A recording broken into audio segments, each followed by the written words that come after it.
రీసెంట్‌గా హెచ్-1బీ మీద ఒక అమెరికన్ అతను వీడియో చేయడం, దాని గురించి ఆల్రెడీ మీరు సోషల్ మీడియాలో చూసుంటారు. ఒక 1 అవర్ అబోవ్ ఉంటది ఆ వీడియో. అండ్ అందులోపల ఎస్పెషల్లీ అందరిని కూడా ర్యాండమ్‌గా క్వెషన్స్ అడగడం. మీరు ఏ వీసా మీద ఉన్నారు? ఏ వీసా మీద ఉన్నారు? అని చెప్పేసి. అలా అడుగుతూ ఉన్న టైం లోపల ఒకతను 7-11లో వర్క్ చేస్తూ ఉన్నాడు. అతను మీరు ఏ వీసా మీద ఉన్నారు అనంటే స్టూడెంటా అంటే కాదు హెచ్-1బీ మీద అని చెప్పడం. సో, ఇది ఆల్మోస్ట్ అమెరికాలో చాలా వరకు కూడా స్ప్రెడ్ అయినటువంటి న్యూస్. సో, ఇంకా వీడియోలోకెళ్ళే ముందు ఎవరైనా ఫస్ట్ టైమ్ మన ఛానల్‌ని చూస్తున్నట్లయితే తప్పకుండా సబ్స్క్రైబ్ చేసుకొని వీడియోకైతే లైక్ చేయండి. ఎవరికైనా యూజ్ అవుతది అనుకుంటే షేర్ చేయండి. లైక్ చేయడం అయితే అస్సలు మర్చిపోవద్దు. కొంచెం హెల్ప్ అవుతది. అలాగే సబ్స్క్రైబ్ కూడా చేసుకోండి. The moment I walk in there, if I will be met with an Indian cashier. Hello, question for you. Are you on an F1? Are you an F1 student? No. Okay, are you H1B? Yeah. You're H1B? Yeah. Working here at 7-Eleven? Yeah. Okay, where are you from? India. We're in India. Andhra. దానిని base చేసుకొని ఏంటంటే Republican లా matter drill అనే అతను respond అయ్యారు. అసలు H-1B అంటేనే scam. Completely దీనిని తప్పకుండా కూడా అబాలిష్ చేస్తే బెటరు అని చెప్పేసి. ఆల్రెడీ అంటే అది వాళ్ళ వరకు కూడా రీచ్ అయింది ఆ వీడియో. వాళ్ళు కూడా చూసి అసలు 7-11 లోపల అసలు ఒక హెచ్-1బీ వర్కర్ ఎలా వర్క్ చేస్తారు? సో, అసలు అతను వర్క్ చేయడానికి రైట్స్ ఎలా ఉంటాయి? సో, అసలు హెచ్-1బీ అంటేనే స్కాము అని చెప్పేసి. నాట్ ఓన్లీ ఈ పర్సన్ అండ్ చాలామంది కూడా ప్రెజెంట్ రిపబ్లికన్ పార్టీయే ఉంది. అండ్ రిపబ్లికన్ పార్టీ వాళ్ళే చాలామంది కూడా ఈ హెచ్-1బీని కంప్లీట్‌గా తీసేయాలి అని చెప్పేసి ఎంతోమంది ట్రై చేస్తూ ఉన్నారు. దాన్ని బేస్ చేసుకొని ఎగ్జైల్ యాక్ట్ అని చెప్పేసి ఒక దానిని తీసుకొనొచ్చారు. అంటే అది అవ్వలేదు. బట్ ఏంటంటే కంప్లీట్‌గా అసలు ఈ హెచ్-1బీని తీసేయాలి అని చెప్పి. సో, రోజు రోజుకి ఏంటి అంటే ఏదో ఒక విధంగా అంటే ఏంటి అంతా బానే ఉంది కదా! ఎందుకు హెచ్-1బీని తీసేయాలి అని అనుకోకుండా ఏదో ఒకటి ఇష్యూ జరుగుతూ ఉండడం, ఎక్కడనో ఒకరు కనిపిస్తూ ఉండడం. దీన్ని బేస్ చేసుకొని ఏంటంటే అమెరికాలో ఉన్నటువంటి పెద్ద పెద్ద వాళ్ళు ఎస్పెషల్లీ పొలిటికల్‌గా చాలామందికి ఏంటంటే హేట్రేట్ అయితే పెరిగింది. అండ్ ఎస్పెషల్లీ ఎవరైతే టెక్సాస్, డాలస్ ఆ ఏరియాలో ఫ్రిస్కో ఇక్కడ ఉన్నటువంటి ప్లేసెస్‌లో ఇండియన్స్ ఎక్కువగా ఉండడం వలన అక్కడైతే హేట్రేట్ అండ్ చాలామందికి ఏంటి అంటే అసలు మొత్తానికి కూడా వీళ్ళే ఆక్రమించేసారేంటి ఈ ప్లేస్‌ని. మొత్తం కూడా అసలు హెచ్-1బీ హోల్డర్స్ ప్లేసే అయిపోయింది. ఇండియన్స్ ప్లేస్ లాగే మారిపోయింది అని చెప్పేసి అమెరికన్స్‌కి ఏంటంటే చాలా వరకు కూడా ఆ ఏరియాలలో ఎస్పెషల్లీ ఒక హేట్రేట్ అయితే మొదలైంది. ఇప్పుడని కాదు లాస్ట్ ఒక 1 ఇయర్ నుంచి మనము అలాంటి న్యూస్‌లు చాలా చూస్తూ ఉన్నాం. అది లాస్ట్ 1 ఇయర్‌లోనే జరగకపోయినా కొన్ని వీడియోస్ చాలా ఓల్డ్ వీడియోస్ అయినా కూడా బాగా వైరల్ అవుతూ ఉండడం. ఏంటంటే అమెరికన్స్‌కి అసలు నచ్చట్లేదు. అండ్ నెక్స్ట్ వన్ ఏంటంటే ఓన్లీ కూడా ఈ హెచ్-1బీస్ వలన కొంతమంది అమెరికన్స్ జాబ్స్ కూడా లాస్ అయ్యారంట. సో, దాన్ని బేస్ చేసుకొని ఏంటంటే వాళ్ళు పోస్ట్‌లు పెట్టడం. అంటే ఈ హెచ్-1బీస్ వల్లనే అమెరికన్స్‌ని మన దేశంలో మనము మన జాబ్స్ లాస్ అవుతూ ఉన్నాము. సో, వీళ్ళ దగ్గర ఏది చిన్న క్లూ దొరికినా కానియండి, దాన్ని చాలా వరకు వైరల్ చేయాలి. అండ్ ఆ పోస్ట్‌లను చాలా వైరల్ చేయాలి అని చెప్పేసి వాళ్ళు స్వచ్ఛందంగా చాలామంది కూడా సో, అమెరికన్ అంటే హెచ్-1బీస్, ఇండియన్స్ ఎస్పెషల్లీ ఈ మధ్యలో మనం ఎక్కువగా చూస్తున్నాయి. ఇండియన్స్ పోస్ట్‌లు ఏమైనా ఉన్నా కానియండి, కొన్ని ఓల్డ్ ఫోటోస్ ఏమన్నా ఉన్నా, ఓల్డ్ వీడియోస్ ఏమైనా ఉన్నా కూడా చాలా వరకు కూడా వైరల్ చేయడానికి స్టార్ట్ చేస్తున్నారు. అందులోపల మన వాళ్ళది కూడా చాలా వరకు మిస్టేక్స్ అయితే ఉన్నాయి. బట్ అవి రీసెంట్‌గా అంటే ఆ వీడియో చూసిన టైంలో జరగకపోయినా కూడా అవి ఓల్డ్‌వి అయినా కూడా సో, అప్పుడు కూడా జరిగినటువంటి మిస్టేక్స్‌ని ఏంటంటే ఇప్పుడు అమెరికన్స్‌కి చాలా వరకు కూడా నచ్చని పరిస్థితి అయితే ఏర్పడింది. సో, అండ్ చాలా వరకు ఏంటంటే ఎవరైనా మైక్ పెట్టేసి మీ వీసా ఏంటి అనగానే ఇప్పుడు ఫర్ ఎగ్జాంపుల్ నేననుకోండి, ఎవరైనా వచ్చి నన్ను అడిగితే నేను చెప్తాను.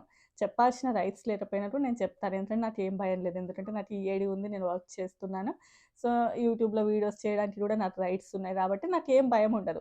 సో, ఎవరైనా అడిగినా కూడా నీకెందుకు చెప్పాలి అనకుండా నేను చెప్పేస్తా. ఎందుకంటే నాకు ఎలాంటి లూప్ హోల్ అలాంటివి లేవు కాబట్టి. బట్ ఎవరైనా కూడా అలా చెయ్యకూడని ప్లేస్ లోపల ఈవెన్ స్టూడెంట్సే కానియండి, ఈవెన్ హెచ్-1బీసే కానియండి, ఒక లూప్ హోల్‌ని యూజ్ చేసుకుంటూ ఉన్నారు అని అనుకోండి, తప్పకుండా కూడా ఎవరైనా అడిగినప్పుడు సారీ నేను చెప్పను అని చెప్తే సరిపోతది. ఎందుకు అంటే అసలక్కడ వర్క్ చేయడమే తప్పు. అండ్ ఒక పర్సన్ వచ్చినప్పుడు అండ్ ఒక మైక్ పట్టుకొని ఒక పర్సన్ దర్జాగా అడిగినప్పుడు, నువ్వు అంత దర్జాగా నువ్వు వర్క్ చేయకూడని ప్లేస్ లోపల నేను హెచ్-1బీ మీద ఉన్నాను, వర్క్ చేస్తున్నాను అంటే అది చాలా వరకు కూడా కమ్యూనిటీకే ఎఫెక్ట్‌నిస్తది. అండ్ మేబీ ఎవరు కంప్లెయింట్ ఇస్తున్నారా అనేది మనకు తెలీదు. బట్ ఎవరు అనేది మనం చెప్పలేము. బట్ యూఎస్ఏలో ఎక్కువగా అబ్జర్వ్ చేస్తే ఒక ఇండియన్‌కి, ఇంకో ఇండియన్‌కి అన్న దానికంటే కూడా ఒక తెలుగు పర్సన్‌కి, ఇంకొక తెలుగు పర్సన్‌కి ఎందుకో అంతగా పడదు. నేను చాలా వరకు అబ్జర్వ్ చేశాను. ఒక తమిళియన్స్, ఇంకో తమిళియన్స్‌కి చాలా వరకు సపోర్ట్‌గా ఉంటారు. అండ్ ఒక హిందీ పర్సన్స్ ఇంకో హిందీ పర్సన్స్‌కి ఓకే. మరీ అంతగా అనిపియకున్నా కూడా they are okay. But Telugu వాళ్ళు ఇంకొకరికి చాలా వరకు సపోర్ట్‌గా ఉండరు. ఇప్పుడు ఇక్కడ చాలా వరకు గ్యాస్ స్టేషన్స్ కానియండి, ఎన్నో ఉంటాయి కదా! ఎస్పెషల్లీ నార్త్ ఇండియన్స్‌వి ఉంటాయి. వాళ్ళు ఒక 40 ఇయర్స్, 50 ఇయర్స్ బ్యాక్ యూఎస్ఏకి వచ్చిన వాళ్ళు చాలామంది ఉంటారు. అండ్ కొంతమందికైతే కరెక్ట్ డాక్యుమెంట్స్ కూడా ఉండవు. అసలు వీళ్ళు ఎట్లా సర్వే అవుతున్నారా బాబు యూఎస్ఏలో అని అనిపిస్తది. వాళ్ళ చుట్టాలని, రిలేషన్స్‌ని చాలా మందిని తీసుకొచ్చుకుంటారు ఇక్కడికి. వాళ్ళు హోటల్స్‌లలో, మోటార్స్ లోపల అండ్ గ్యాస్ స్టేషన్స్ ఎక్కడైనా కూడా వర్క్ చేస్తూ ఉంటారు వాళ్ళు.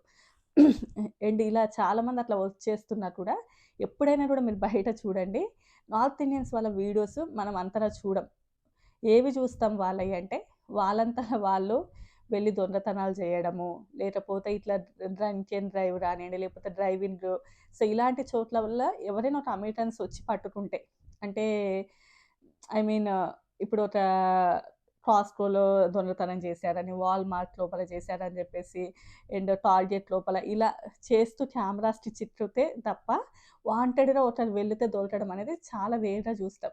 బట్ వాళ్ళకి డాక్యుమెంట్స్ కూడా ప్రాపర్‌గా ఉండకుండానే బిజినెస్ రన్ చేస్తూ ఉన్న వాళ్ళుంటారు. అండ్ అంటే వేరే వాళ్ళ పేరు మీద బిజినెస్ రన్ చేస్తున్న వాళ్ళు, ఇలా గ్రోసరీ స్టోర్స్ రన్ చేస్తున్న వాళ్ళు, ఇలా చాలామంది నార్త్ ఇండియన్స్ ఉంటారు. బట్ వాళ్ళకి తెలుసు ఏంటంటే, ఒక్కడి గురించి ఏదైనా చెప్పాము, తీరలారితే డొంకంత కదిలినట్లు అవుతది పరిస్థితి. ఒక్కడి గురించి చెప్పామంటే అందరం బయటపడతాం అనేది ఉంటది కాబట్టి చాలామంది అంత డేర్ చేయరు. నేను అబ్జర్వ్ చేసింది చెప్తున్నా. బట్ మన వాళ్ళు చాలామంది కూడా అట్లా కంప్లెయింట్ ఇవ్వడానికి ఇంట్రెస్ట్ చూపిస్తూ ఉంటారు. తప్పు చేసిన వాళ్ళని సపోర్ట్ అయితే నేను ఎప్పుడూ చేయను. ఓకే. అదంతా పక్కన పెడితే.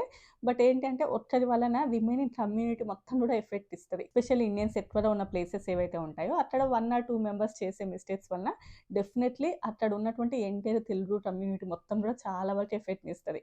కొంతమంది ఏంటి అంటే సో, ఓపీటీస్, స్టెమ్ ఓపీటీ మీద అండ్ జాబ్స్ లేకుండా పేరోల్ మెయింటైన్ చేస్తూ అది వాటెవర్ ఇట్ ఈస్ ఇట్లా సస్టైన్ అవుతున్న వాళ్ళు చాలామంది ఉంటారు కదా! So, based on that one ఏంటంటే ఇలాంటివి ఏదైనా ఒక చిన్న లూప్ హోల్ దొరికిందనుకోండి, అందరిని క్వెషన్ చేయడం స్టార్ట్ చేస్తారు. కొంతమంది బయట పడకుండా ఏదో ఒక విధంగా మిడిల్ క్లాస్ ఫ్యామిలీస్ వచ్చేసి ఎట్లనో అట్లా సర్వే అవుదాం అనుకునే వాళ్ళు కూడా చాలా వరకు ఎఫెక్ట్ అవుతూ ఉంటారు. సో, సరే ఒక్కరిచ్చినటువంటి కంప్లెయింట్ అది వాంటెడ్‌లీ ఆర్ అన్‌వాంటెడ్‌లీ మనం చెప్పలేం ఎవరిచ్చారు, లేదు అంటే వాళ్ళే వచ్చి చేశారు అనుకోవడానికైతే లేదు.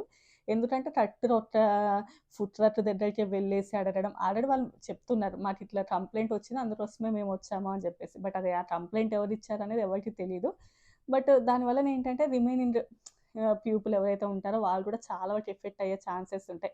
ఆల్రెడీ అమెరికన్స్‌కి ఏంటంటే హెచ్-1బీస్ అన్నా కూడా ఈవెన్ ఇండియన్స్ అన్నా కూడా ఇండియన్స్ ఉన్నటువంటి ప్లేసెస్ లోపల ఇండియన్స్ అంటే అసలే నచ్చని పరిస్థితి ఏర్పడింది కాబట్టి, సో, ఫ్యూచర్ లోపల ఇది ఇక్కడితోటే ఆగుతదంటే అస్సలే కాదు.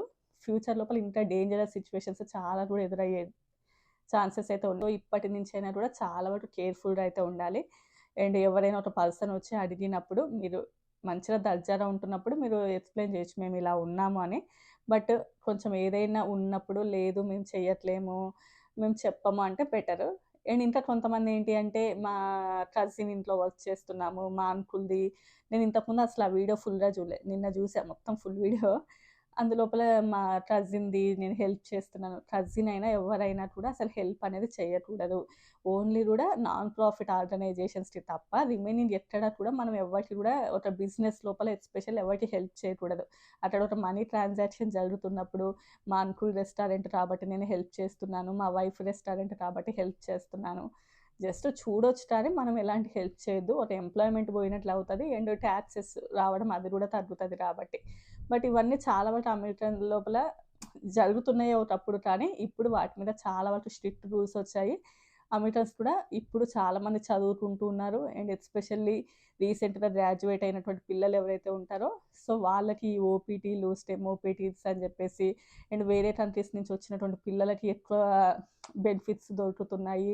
అండ్ ఎక్కువ వాళ్ళని కాలేజెస్‌లల్ల లోపల మంచి ప్రియారిటీ ఉంటుంది. అండ్ బయట కూడా వాళ్ళకి ఎక్కువ ప్రియారిటీ ఉంటుంది కాబట్టి చాలామందికేంటంటే అమెరికన్ పిల్లల మీద సరే ఇప్పుడిప్పుడే వాళ్ళందరూ కూడా చదువుకోవడానికి ఇంట్రెస్ట్ చూపిస్తున్నారు. అందరూ గ్రాడ్యుయేట్ అవుతున్నారు. సో, వాళ్ళకి సరైనటువంటి సాలరీస్, సరైనటువంటి జాబ్స్ ఉండట్లేవు. ఎస్పెషల్లీ వేరే కంట్రీస్ వాళ్ళ మీద అనేది కూడా చాలా మందికి ఉంది. అండ్ ఈవెన్ ఇండియన్స్ కూడా ఎప్పుడో వచ్చి ఇక్కడ సెటిల్ అయిన వాళ్ళు ఉంటారు కదా, సిటిజన్స్ అయిన వాళ్ళు. సో వాళ్ళకి కూడా ఏంటంటే ఇట్లా వేరే కంట్రీస్ నుంచి వచ్చిన పిల్లలకి ప్రియారిటీ ఉంటుంది, మా పిల్లలకి సరైన ప్రియారిటీ ఉండట్లేదు అని చెప్పి నా వీడియోస్ కిందనే చాలా కామెంట్స్ చూశాను అలాంటివి. సో వీళ్ళ వలన, ఈ స్టూడెంట్స్ వలన మేము అంటే ఇక్కడ ఉన్నటువంటి మా సిటిజన్ పిల్లలకు కూడా ఇబ్బంది ఏర్పడుతుంది అనేది. సో సరే, సిటిజన్స్ పిల్లలంటే బయట ఇంకెక్కడైనా వర్క్ చేసుకుంటారో ఆ రైట్స్ వాళ్ళకు ఉంటాయి. అయినా కూడా ఎంతైనా వాళ్ళంత చదువుకున్నప్పుడు వాళ్ళు కూడా మంచి ప్లేస్ కోసమే చూస్తారు. బట్ వీళ్ళ వలన అది ఎఫెక్ట్ ఇస్తుంది అనేది మాత్రం అది కరెక్టే. సో దాని మీద కూడా ఫ్యూచర్‌లో చాలా వరకు హేట్రేట్. సో ఇప్పుడు ప్రెజెంట్ అయితే యూఎస్ కంటే కూడా వేరే కంట్రీస్ బెటరు. అండ్ ఇప్పుడున్నటువంటి ఈ గవర్నమెంట్ ఉండే అన్ని రోజులు మాత్రం ఇది ఇంకా మేబీ ఫ్యూచర్‌లో ఇంకెట్లా ఉంటదో ఇంకా 2, 3 ఇయర్స్ వరకు మాత్రం చాలా వరకు స్ట్రిక్ట్ రూల్సే ఉండేటటువంటి ఛాన్సెస్ ఉన్నాయి. అండ్ ఇంక వెంటనే డిపోర్ట్ అవ్వం కదా, అండ్ డీఓజే ఉంటది, అండ్ డిపార్ట్మెంట్ ఆఫ్ జస్టిస్ ఉంటది. ఇంకా దానికి చాలా ప్రాసెస్ ఉంటది కదా అంటే, చాలా ప్రాసెస్ ఉన్నా కూడా రోజుకొక న్యూస్ ఇలాంటిది వస్తూ ఉన్నది, రోజుకో న్యూస్ అలా కనిపిస్తూ ఉన్నదనుకోండి, అప్పుడు గవర్నమెంట్ తప్పకుండా ఇంకొంచెం స్ట్రిక్ట్ యాక్షన్స్ తీసుకుంటది. ఆల్రెడీ ఇప్పటికే చాలా న్యూ రూల్స్ వచ్చాయి. బట్ ఇంకొంచెం గట్టిగా న్యూ రూల్స్ వస్తూ ఉంటాయి. చాలా ఆఫీసెస్ ఉన్నాయి. ఆఫీస్ లోపలికెళ్ళేసి క్వెషన్ చేస్తూ ఉన్నారు. అంటే వీడియోస్ చూసాను కాబట్టి, ఆ వీడియో లోపల అసలెవరు ఉండలేదు ఈ ఆఫీస్ లోపల, వీళ్ళేంటి అనేది కూడా వినిపిస్తుంది. సో అందులోపల మేబీ ఇంకా డేటాను కూడా తీసే ఛాన్సెస్ ఉన్నాయి. ఎందుకంటే కొంతమంది యూట్యూబర్స్, ఎస్పెషల్లీ అమెరికన్ యూట్యూబర్స్, వాళ్ళు చాలా వరకు కూడా చాలా స్ట్రిక్ట్‌గా అన్నీ బయట పెట్టాలి, అన్నీ చూడడము. అండ్ వాళ్ళ చాలామంది అమెరికన్స్ సపోర్ట్, ఎందుకంటే వాళ్ళ కంట్రీ కాబట్టి అమెరికన్స్ సపోర్ట్ కూడా, అవును నువ్వు ఇంకా క్వెషన్ చేయాలి, నువ్వు ఇంకా ఇలాంటివి చూడాలి, అండ్ గవర్నమెంట్ ఇప్పటికైనా యాక్షన్స్ తీసుకోవాలనే కామెంట్స్ కూడా మనం చూస్తున్నాం. సోషల్ మీడియా అనుకుంటే ఏదైనా జరుగుతుంది. సో ఇంకా especially H1Bs are F1 are H4 EADs లేకుండా ఉన్న వాళ్ళు ఏదైనా వర్క్ చేస్తున్నా కూడా చాలా వరకు చేయకుండా ఉంటే బెటరు. ఇన్‌కేస్ చేస్తున్నా కూడా చాలా జాగ్రత్తగా ఉండి, ఒకటికి 10 సార్లు ఆలోచించుకొని ముందు స్టెప్ వేస్తే చాలా బెటర్. అండ్ ఎస్పెషల్లీ ఇండియన్స్ ఎక్కువగా ఉన్నటువంటి ప్లేసెస్, టెక్సాస్, డాలస్, ఫ్రిస్కో ఇలాంటి చోటైతే ఇంకా కేర్‌ఫుల్‌గా ఉండాలి. ఫస్ట్ యాక్షన్ అయితే అక్కడి నుంచే స్టార్ట్ అవుతుంది. ఎందుకంటే ఎక్కువ మంది ఉన్నారు కాబట్టి, పాపులేషన్ ఎక్కువగా ఉంది ఒకప్పటితో కంపేర్ చేస్తే. సో అక్కడి నుంచే ఏదైనా స్టార్ట్ అయ్యేటటువంటి ఛాన్సెస్ ఉన్నాయి. అందుకోసమే ఎక్కువ మంది అక్కడనే ఎక్కువగా టార్గెట్ చేస్తూ ఉన్నారు. అండ్ టెంపుల్స్ మీద, వాటి మీద, వీటి మీద కూడా కామెంట్స్ చూస్తున్నాం. సో ఇది ఇంతే అండి ఈ వీడియో. రేపు మరో మంచి వీడియోతో కలుద్దాం.